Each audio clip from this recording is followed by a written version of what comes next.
बिस्मिल्लाहिर्रहमानिर्रहीम। अस्सलाम वालेकुम दोस्तों, उम्मीद करता हूँ आप बिल्कुल ठीक ठाक होंगे। दोस्तों आज है 9 जुलाई सन 2021 और दिन है जुम्मे का। आप तमाम दोस्तों को हमारी तरफ से जुम्मा मुबारक हो। तो आज की वीडियो में हम कुछ पुरानी जो न्यूज़ हैं उसी के ऊपर बात करेंगे। 3 से 4 गिले हैं मुझे आपके साथ, और जो आपके गिले और जो आपकी शिकायत हैं वो आप कमेंट बॉक्स में लिख सकते हैं।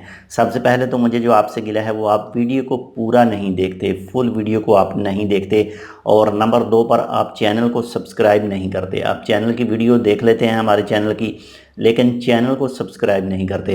अगर एनालिटिक्स में जाएं, यानी जो पूरी तफसील बताते हैं यूट्यूब स्टूडियो में, तो वहाँ पर 50% लोग सब्सक्राइबर हैं और 50% लोग ऐसे हैं जिन्होंने हमारा चैनल सब्सक्राइब ही नहीं किया हुआ। तो भाई क्या वजह है, क्यों आप हमारा चैनल सब्सक्राइब नहीं करते? नहीं किया हुआ तो अभी सब्सक्राइब कर लें लाल बटन को दबाकर। बाकी आपके जो भी शिकायत हों, जो भी शिकवे हों, वो आप कमेंट बॉक्स में कर सकते हैं, और इंशाल्लाह हम फुल कोशिश करेंगे कि आपकी वो तमाम शिकायत को दूर किया जा सके। सबसे पहले एक अफसोसनाक खबर शेयर करेंगे कि बांग्लादेश में एक फैक्ट्री में आग लगी और उसमें काफ़ी ज़्यादा लोगों की वफ़ात वाक़या हुई और ज़ख्मी भी हुए। तो अल्लाह ताला उनके जो घर वाले हैं जो इस दुनिया से जा चुके हैं, वफ़ात हुई है जिनकी, उनके घर वालों को सब्र जमील अता फ़रमाए और उनकी मग़फ़िरत करे, जो इस दुनिया से जा चुके हैं। और जो ज़ख्मी हैं अल्लाह ताला उनको जल्द से जल्द सेहतयाब करे।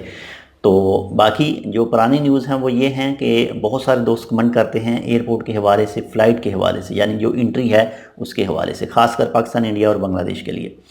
तो भाईजान अभी तक कोई अपडेट सामने नहीं आ सकी। जो कल ओमान सुप्रीम कमेटी के फैसले आए थे उनमें से भी कोई भी ऐसे नहीं है, और मज़ीद पाबंदी को आगे कर दिया गया है। जैसे ही इसके हवाले से कोई भी खुलेगी, वो चाहे पाकिस्तान की हो, इंडिया की हो, बांग्लादेश की हो, तो आपके साथ ज़रूर शेयर करेंगे। इसके बाद में वीज़ा के हवाले से कल कोई अपडेट सामने नहीं आ सकी थी और कोई नाम नहीं लिया गया था कि किस डेट को खोला जाएगा। जैसे ही इसके हवाले से अपडेट आएगी तो ज़रूर इंशाल्लाह आपके साथ शेयर करेंगे। फ़िलहाल ईद तक तो कोई ऐसी अपडेट सामने नहीं आएगी। बाकी इंशाल्लाह उम्मीद है कि ईद के बाद में कुछ ना कुछ इसके हवाले से अपडेट आएगी। तो जैसे ही कोई अपडेट आएगी ईद के बाद तो आपके साथ शेयर की जाएगी। बाकी इसके बाद में जो पुरानी न्यूज़ है वैक्सीन के हवाले से, वो भी अभी तक ऐसी ही चल रही है। अभी तक नाम क्लियर नहीं किया गया। जो ओमान के अंदर वैक्सीनें चल रही हैं वो फाइज़र की बायोएनटेक, इसके बाद में जो एस्ट्राजेनेका है नंबर 2 पर, नंबर 3 पर है सिनोवेक चाइना की, नंबर 4 पर है स्पुतनिक या स्पुतनिक जो भी है जर्मनी की।